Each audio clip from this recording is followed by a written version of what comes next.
Hola,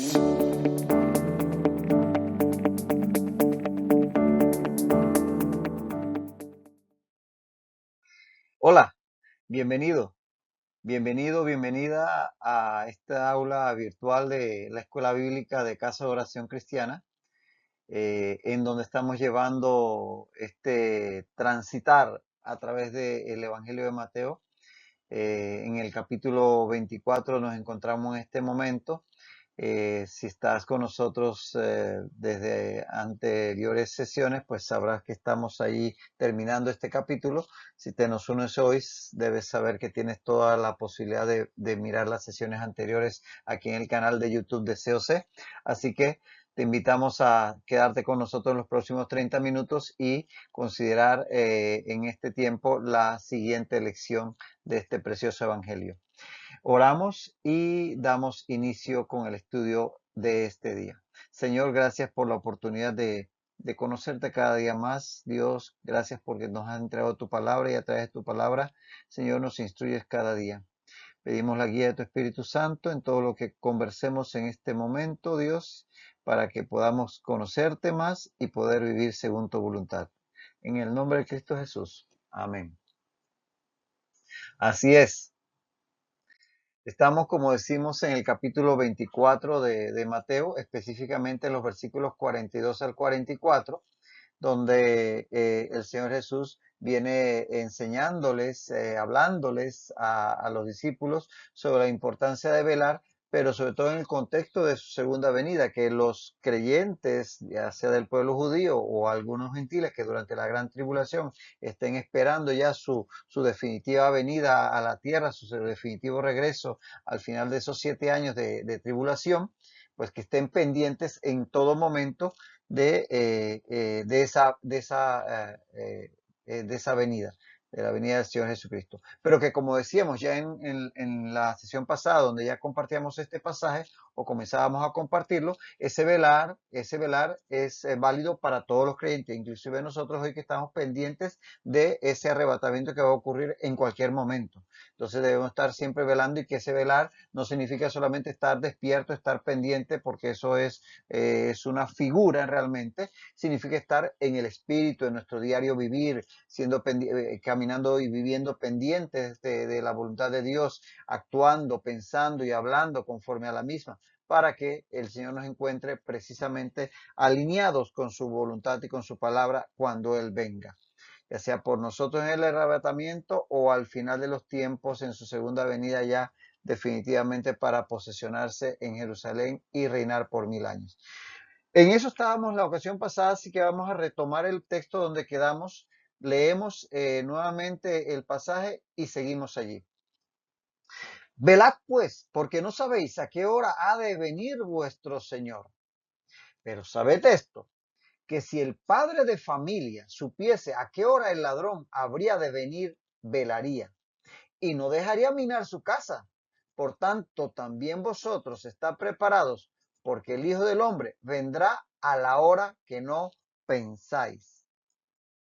Sabemos que aquí Jesús utiliza una parábola acerca de un padre de familia que definitivamente que está siempre pendiente de lo suyo y de los suyos, guardando su casa, y utiliza aquí Jesús la figura de un ladrón que puede venir en cualquier momento, y que si el padre de familia supiera esta noche viene el ladrón, no se va a acostar a dormir, va a estar pendiente ahí para evitar que el ladrón haga de las suyas en su propiedad.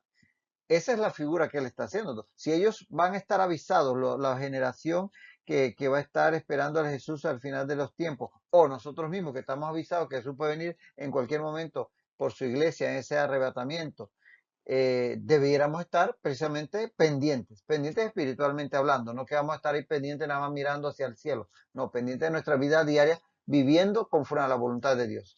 Esa es la idea. Entonces dice que, sabed esto, que si el padre de familia supiese a qué hora el ladrón habría de venir, velaría y no dejaría minar su casa, dice Jesús en esta figura. Ahora, aquí minar, el verbo minar, como se traduce al español, implica la acción de excavar, como en una mina, ¿no? Una mina es una mina porque se excava, bueno, tradicionalmente las minas se excavan ya sean a cielo abierto o por medio de túneles. para poder obtener un beneficio o algo que hay allí. Bueno, aquí utiliza la palabra minar en el sentido que se excava.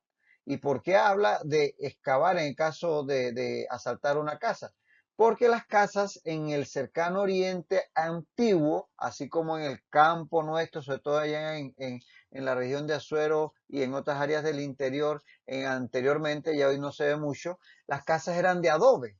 Así eran las casas en ese antiguo territorio de Israel y en cuando Jesús estaba conversando con ellos. Por lo cual era posible horadar, es decir, excavar, hacer orificios en sus paredes. Entonces, bien puede utilizarse el término minar aquí porque se podía excavar las paredes, inclusive podría ser a través del suelo, que el suelo era de tierra, también se podía abrir una especie de túnel por debajo de las paredes o desde el techo, porque los mismos techos eran ya sea de adobe o de madera o de algún tipo de material vegetal. Eran eran como eran las casas en aquel tiempo. Por tanto, el tema minar puede referirse a que un ladrón podría venir en la noche y por una esquina de la casa excavar y meterse en la casa a pesar de que esto tuvieran las puertas cerradas. Pero también la misma acción de minar, que ustedes saben, cuando se obtiene beneficio de una mina es porque se busca en el subsuelo, en donde se esté haciendo la minería, porque se hace minería inclusive en el mar, pero tradicionalmente se hace en tierra, es buscar obtener un provecho a través de la búsqueda en un lugar. Entonces, esa acción de minar también implica excavar para extraer riquezas, como haría el ladrón cuando asalta una casa para hacerse, obtener los bienes que hay en la misma. Entonces, en ambos sentidos, el verbo minar, como se traduce aquí al español, este término griego, está muy bien empleado porque se refiere a que un ladrón va a llegar, como llega el minero a un lugar a obtener una riqueza, obviamente en este caso mala vida. O en el primer concepto de que va a excavar las paredes que eran de adobe y poderse meter a la casa como hace el minero que excava un túnel en la tierra para obtener una riqueza que está ahí dentro. Entonces, ese es el término que aquí utiliza la palabra para referirse a la acción que haría un ladrón y por lo cual el dueño de la casa, si es avisado que eso va a ocurrir, esta noche vienen a minar tu casa, seguro que ese padre de familia se mantendría velando, no se dormiría y estaría preparado allí con algún tipo de recurso de defensa para repeler o hacer frente a ese ladrón del cual él está avisado. Así como el dueño entonces, así como el dueño de la casa, por otro lado, no sabe a qué hora vendrá el ladrón, si va a ser a la primera vigilia, a la segunda vigilia, a la tercera vigilia, o sea que la noche se dividía en 4 vigilias de 3 horas cada uno. Tampoco el creyente conoce la hora que vendrá el Señor. Sabe que va a venir, el creyente sabe que el Señor va a venir, pero no sabe la hora exacta. Es más, no sabemos ni el día. Lo dice Jesús. Nadie sabe ni el día ni la hora. Tenemos definitivamente algún tipo primero, el conocimiento de que el Señor va a venir. Es decir, esa seguridad, como la tendría en la parábola el jefe el dueño de la casa, la información certera que el ladrón va a venir. Así nosotros tenemos la información certera de que el Señor Jesús vendrá. Pero si sabemos que va a venir, obviamente el rapto va a ocurrir en cualquier momento, aunque esto se refiere a la segunda venida. Entonces, nosotros debemos estar velando en todo tiempo. Ya hablamos del principio de inminencia, que el Señor Jesús puede venir por su iglesia en el rapto en cualquier momento. Que sí es cierto que hay algunas características de los hombres de los últimos tiempos, y ahí leímos ya en la carta a Timoteo que el apóstol Pablo habla de eso y que nos da a entender que hoy en día probablemente estamos viviendo en los últimos tiempos, que no queremos ser dogmáticos al respecto. Entonces debemos estar siempre velando porque puede venir en cualquier momento. Pero, el contexto del texto que estamos considerando tiene que ver con la segunda venida que ocurría 7 años después. Y durante esos 7 años de la tribulación hay una serie de señales que es lo que Jesucristo ha compartido aquí en el Sermón del Monte de los Olivos y que las personas que estén viviendo en ese tiempo y estén atentas a la palabra porque son personas que han creído que Jesucristo es el Mesías y que lo estén esperando, sobre todo del pueblo de Israel, estando atentos a estas señales, van sabiendo que esas señales las anuncian la pronta venida del Señor Jesucristo. Entonces van a estar velando, deben estar velando, pendientes de que el Señor va a venir en cualquier momento. No saben exactamente el día y la hora, pero saben que eso va a ocurrir. Por tanto, esta es la advertencia que hace Jesús a través de esta figura del padre de familia que vela en su casa sabiendo que el ladrón va a venir en algún momento de la noche. Ahora, si el dueño sabe que el ladrón vendrá, se mantendrá, como decimos, alerta.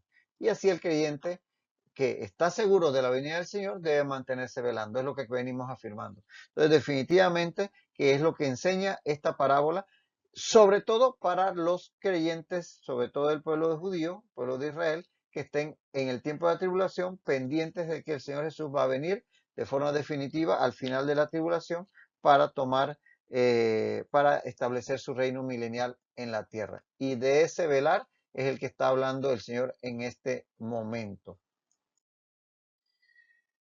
Por tanto, dice Jesús, también vosotros estad preparados porque el Hijo del Hombre vendrá a la hora que no pensáis. Ahí viene la conclusión a esta figura o parábola. Y es que en lugar de estar llenos de curiosidad por conocer el momento de la venida del Señor, el creyente debe preocuparse por estar siempre preparado para cuando esto ocurra. En vez de estar haciendo elucubraciones y cálculos matemáticos y dándole sentido a tal profecía y a tal otra, y que si esto significa aquella cosa, y en vez de estar haciendo esos malabarismos proféticos, lo que tenemos que preocuparnos es por estar preparados. Que si el Señor viene en este día, estemos preparados ahí en comunión con Él, haciendo lo que a Él le agrada, hablando de la forma que a Él le agrada, caminando, por decirlo así, de una manera figurada, de la forma que a Él le agrada. Y si no viene hoy, pero viene dentro de un año, igual. O si viene de 20 años, o nos morimos y no viene, igual. El asunto es que estemos preparados para su venida en cualquier momento. Para nosotros, en cuanto al arrebatamiento, pero para las personas que estén ahí atravesando la tribulación esos 7 años, para su segunda venida. Ese es el mensaje de la parábola. Ahora, en el original, aquí, este término donde se traduce en el Evangelio de Mateo, también vosotros estáis preparados. En el original griego, este término se podría traducir más literalmente, estad preparados en todo tiempo, porque está en ese tiempo verbal que en el español no es fácil de traducir, que es como un presente continuo, es un presente que habla de continuidad, no es algo que ocurre ya, sino que te prepares, ya, te preparaste, no, sino que te mantienes preparado, estando preparado, por eso decíamos que puede traducirse como estando preparado en todo tiempo, o sea, no es que hoy me preparé y ya mañana es otra cosa, no, siempre, siempre, siempre. Ese tiempo verbal yo lo comparo sobre todo con el gerundio, en vez de caminar digo caminando, no digo caminé, estoy caminando, es decir, es una acción que se continúa en el tiempo, pero no es exactamente lo mismo que el gerundio en el castellano, pero parecido en el sentido de la continuidad que la acción expresa. Por eso está muy bien utilizado este tiempo verbal aquí cuando se traduce las palabras de Jesús, donde dice, también vosotros estar preparados, porque es un asunto estar preparado y seguir estando preparado en todo tiempo. No es cosa de un día. Todos los días debemos estar preparados para la venida del Señor. Ahora, como no pueden saber el momento de la venida del Señor, esto debe ser eh, para siempre, o sea, siempre el creyente, ya sea nosotros en este tiempo preparados para que el arrebatamiento puede ocurrir en cualquier momento, o para los que en un tiempo de tribulación estén esperando su segunda venida, en todo tiempo, siempre preparados, no solamente un momento. Y que saber que esa expectativa, ese estar preparado, porque el Señor puede estar viniendo de un momento a otro, esa expectativa ante la segunda venida del Señor no debe, ojo, ser impulsada por el temor al castigo. No es que voy a estar preparado porque no vaya a ser que me vaya a sorprender y temblando ahí porque tengo miedo de que vaya a venir y me sorprenda. No, no debe ser esa la motivación, sino el anhelo de verle y la esperanza de ser liberado de todo enemigo, como en el tiempo de la tribulación, definitivamente que el pueblo de Israel, que ese remanente que va a estar siendo perseguido, definitivamente que para ellos va a ser un gran alivio cuando vean al Señor en los cielos. la señal del Hijo del Hombre, como él dice, y que él derrota a todos sus enemigos allá en Armagedón y lo ven posesionarse sobre el monte de los olivos y viene a reinar en la tierra y entonces comienza ese reino de 1000 años, que es un tiempo de paz. Eso definitivamente que debe llenarnos de anhelo, de deseo, de esperanza. En el caso de su segunda venida para ese remanente de Israel, y en el caso nuestro, para los creyentes que hoy en día esperamos ese momento en donde Él llama a su iglesia y vamos a la presencia de Él en cuerpos glorificados, transformados en un instante, como dice el apóstol Pablo, ese debe ser la actitud de nuestro corazón, no una actitud de temor por algo que nos puede causar cierta pérdida o no, todo lo contrario, un anhelo de ver a nuestro amado Señor y esa esperanza de ser liberados ya de este cuerpo de muerte, como decía Pablo, de esas todas las condiciones que en este mundo realmente lo llevan a ser llamado un valle de lágrimas, que si las enfermedades, que si las situaciones económicas, que si los conflictos familiares, que si los conflictos mundiales, políticos, económicos, sociales, etcétera. Eso va a ser un tiempo de liberación, por tanto, algo gozoso. Y esa debe ser la actitud de todo creyente, tanto para los que esperamos el rapto como para los que estén esperando la segunda venida durante la tribulación. Y así pues llegamos la siguiente porción de este capítulo, que ya prácticamente vamos entrando en sus versículos finales. Vamos a estar leyendo Mateo 24, 45 al 51. Es el siguiente texto que vamos a estar considerando. Anota allí en donde puedas los pasajes paralelos en realidad con respecto a este pasaje de Mateo 24, 45 al 51, solo encontramos un texto paralelo en Lucas 12, 42 al 46. Lucas 12, 42 al 46 es el texto que puedes anotar para comparar con alguno de las palabras que vas a encontrar en Mateo 24, 45 al 51. Todo esto todo esto, como decíamos, parte del sermón del Monte de los Olivos, ya en sus porciones finales. Dice así el texto: ¿Quién es pues el siervo fiel y prudente, al cual puso su señor sobre su casa para que les dé el alimento a tiempo? Bienaventurado aquel siervo al cual cuando su señor venga le haya haciendo así. De cierto os digo que sobre todos sus bienes le pondrá. Pero si aquel siervo malo dijera en su corazón: mi señor tarda en venir, y comenzare a golpear a sus consiervos y aun a comer y a beber con los borrachos, vendrá el señor de aquel siervo en día que éste no espera y a la hora que no sabe, y lo castigará duramente, y pondrá su parte con los hipócritas. Allí será el lloro y el crujir de dientes. Este es el texto con que va cerrando este capítulo 24, pero Jesús va a continuar el sermón del Monte de Olivos. Recuerden que estos de los capítulos fueron y los versículos fueron insertados durante la Edad Media en las escrituras, tanto del Antiguo como del Nuevo Testamento, para su mejor comprensión, estudio y memorización, pero que originalmente todo era un continuo. Y tanto el 24 como el 25 todo es un solo contexto, todo es el discurso del Monte de los Olivos. Así que no nos confundamos con eso, pero con esta porción sí cierra el capítulo 24. Vamos a él. Dice así: ¿Quién es pues el señor fiel y prudente, al cual puso su señor sobre su casa para que les dé el alimento a tiempo? Ahora, como decíamos, el contexto del pasaje sigue siendo toda la enseñanza que el Señor viene dando acerca de la segunda venida del Señor y la necesidad de estar preparado para la misma. Ahí es donde está ahorita enfocado la enseñanza del Señor Jesús para con sus discípulos ahí en el monte de los olivos. Y aunque esta parábola esté relacionada con la segunda venida de Jesucristo, ojo que como ya hemos hablado en ocasión previa, la advertencia que ella plantea acerca de la importancia de estar preparados para su venida también aplica para los que estamos esperando el rapto o arrebatamiento de la iglesia. Así que perfectamente podemos aplicar estos consejos que nos da el texto que nos da Jesús a través de esta porción a nosotros que hoy día no estamos esperando la segunda venida directamente, sino el arrebatamiento, para que lo tengamos claro.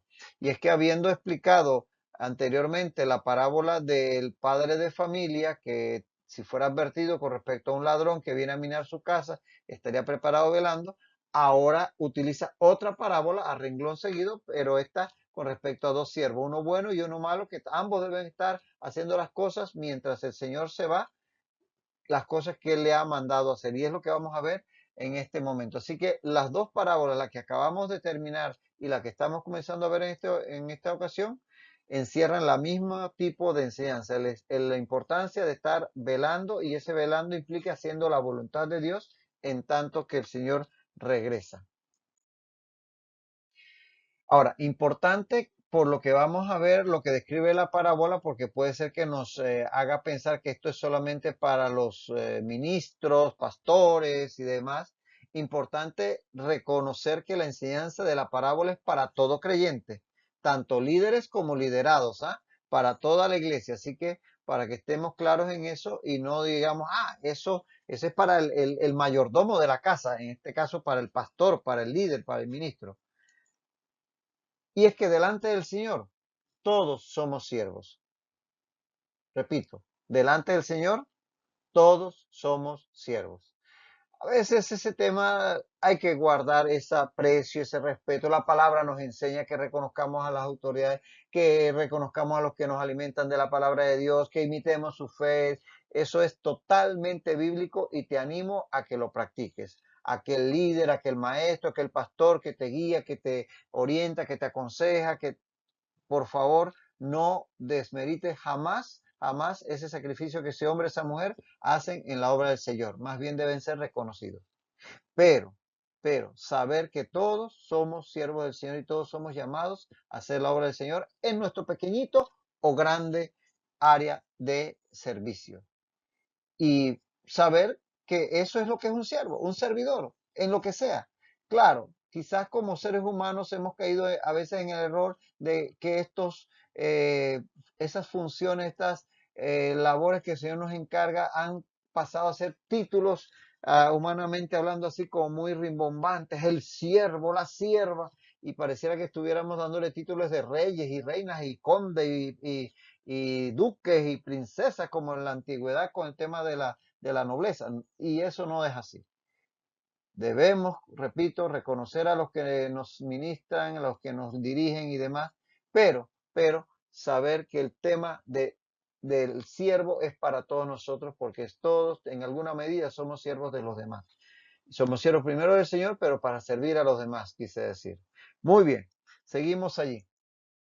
Ahora, aquí Jesús está destacando en esta parábola dos características del buen siervo. Primero habla del buen siervo y luego va a hablar del siervo malo, pero todo enfocándose, como repito, no pierdan el contexto, acerca de las actitudes de cada uno de los creyentes con respecto a la venida del Señor. ¿Qué debe motivar?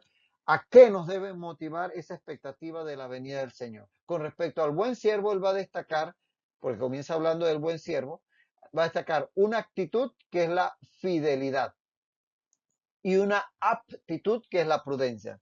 Recuerda la diferencia. Actitud es aquellos principios, aquellos valores que me hacen hacer las cosas de una manera. Yo puedo tener una actitud amigable, una actitud de colaboración, una actitud X, Y o Z, que es lo que es parte de mi carácter. Pero también puedo tener aptitudes, que son cosas que se aprenden. Yo aprendo a hacer una actividad, aprendo a desarrollar una labor de tipo manual o intelectual, etcétera. Esas son aptitudes. Hay personas que son muy aptas para algunas cosas, pero no tienen la actitud correcta.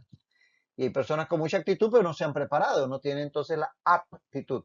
Y este siervo fiel tiene una actitud importante que es la fidelidad, pero también tiene una aptitud importante que es la prudencia. Entonces son dos cosas que debemos siempre tener presente a la hora del servicio, que tenemos que tener la actitud que eso es parte del carácter, que es el carácter de Cristo, ser puntuales, respetuosos, honestos, etcétera, pero también aptitudes que se aplican, como la prudencia, como el ser eh, más hábil con la administración, con el manejo de personal, con el uso del tiempo, etcétera. Cosas que se pueden aprender. La actitud se desarrolla y mucho tiene que ver con el Espíritu Santo de nosotros, y también hay cosas que se forman en el caso a nivel humano en el hogar. Pero la aptitud sí se aprende. Esto lo da el estudio, la formación, pero esto lo da también es en la vida diaria de la persona, en su hogar, también en su crecimiento espiritual y demás. Bueno, este siervo tenía estas dos condiciones, la fidelidad y la prudencia, como dicen aquí, una actitud importante y una aptitud no menos importante. Ahora, como vemos aquí, dice que es un siervo fiel y prudente. Y es que el creyente se fía de Dios.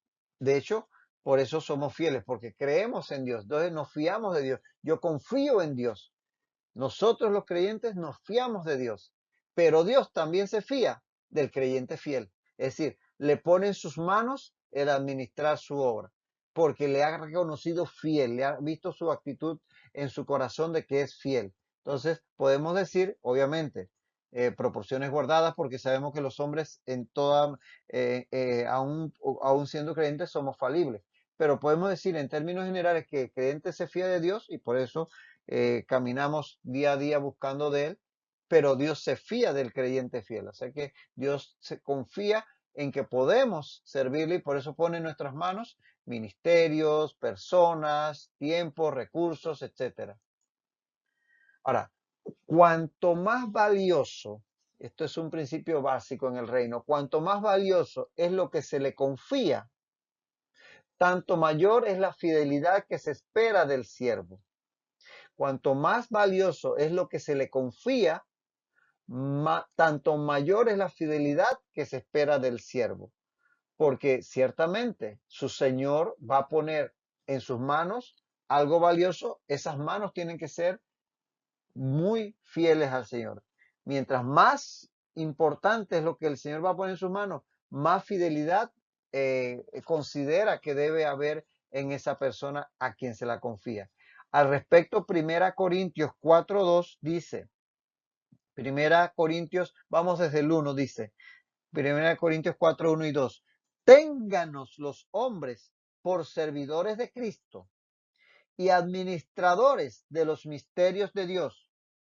Ahora bien, se requiere de los administradores que cada uno sea hallado fiel, dice el apóstol Pablo, inspirado por el Espíritu Santo. Se requiere de los administradores que cada uno sea hallado fiel. Por eso es importante reconocer la fidelidad en el siervo de Dios. Y los creyentes, como ya mencionamos hace un momento, somos llamados fieles. Somos fieles porque creemos en el Señor y el Señor confía en aquellos que son fieles a Él. Entonces, cultivemos la fidelidad al Señor. Seamos fieles en administrar lo que Él pone en nuestras manos.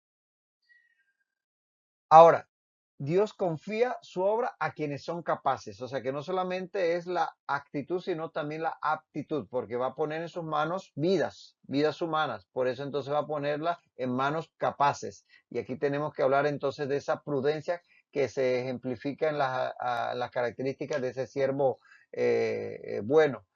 Dios confía en quienes son capaces. 1 Timoteo 3:6 dice, vamos desde el 5, 1 Timoteo 3, podemos hablar desde el 1 desde el 1 en general.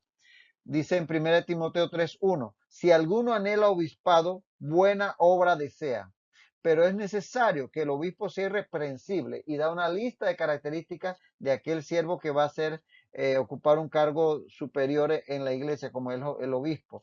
Y dice el 6, no un neófito que es una persona nueva en la fe, no sea que envaneciéndose caiga en la condenación del diablo. O sea que por más fe que tenga, tiene que ser una persona con una mínima capacidad, no un nuevito en la fe. El siervo del Señor, por tanto, no debe ser solo fiel, sino que además debe ser prudente. Y la prudencia es necesaria para saber qué hacer, cómo hacerlo y cuándo hacerlo.